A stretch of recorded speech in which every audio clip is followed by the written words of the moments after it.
திரைப்பட நடிகர் விஜயின் 50வது பிறந்த நாளை ஒட்டி சேலம் மாவட்ட தளபதி விஜய் ரசிகர்கள் எடப்பாடி தாவாந்திரு காளியம்மன் திருக்கோவிலில் சிறப்பு பூஜை செய்து அன்னதானம் வழங்கினர். திரைப்பட நடிகரும் தமிழக வெற்றிக் கழக தலைவருமான விஜயின் 50வது பிறந்த நாளான ஜூன் 22ஆம் தேதி தமிழகம் முழுவதும் அவரது ரசிகர்கள் திருக்கோவிலில் சிறப்பு பூஜை செய்தும் நலத்திட்ட உதவிகள் வழங்கியும் அன்னதானம் வழங்கியும் உற்சாகமாக கொண்டாடினர். விஜய் பிறந்த நாளை ஒட்டி சேலம் மாவட்டம் எடப்பாடி தாவாந்திரு காளியம்மன் திருக்கோவிலில் சேலம் மாவட்ட தளபதி விஜய் ரசிகர்கள் மன்றத்தினர் எடப்பாடி காளியம்மன் திருக்கோவிலில் சிறப்பு பூஜை செய்தனர். தொடர்ந்து திருக்கோயில் வளாகத்தில் 1000 மக்களுக்கு அன்னதானம் வழங்கினர். இந்த நிகழ்ச்சியில் தளபதி விஜய் ரசிகர் மன்ற நிர்வாகிகள் திரளாக கலந்து கொண்டனர்.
அப்படியா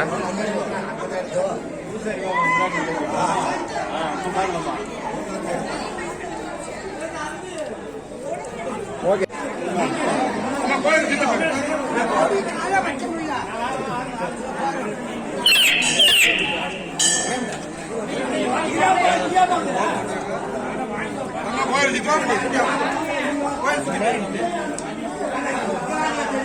டக்குன்னு அனுப்பிவிடு பார்க்கலாம்.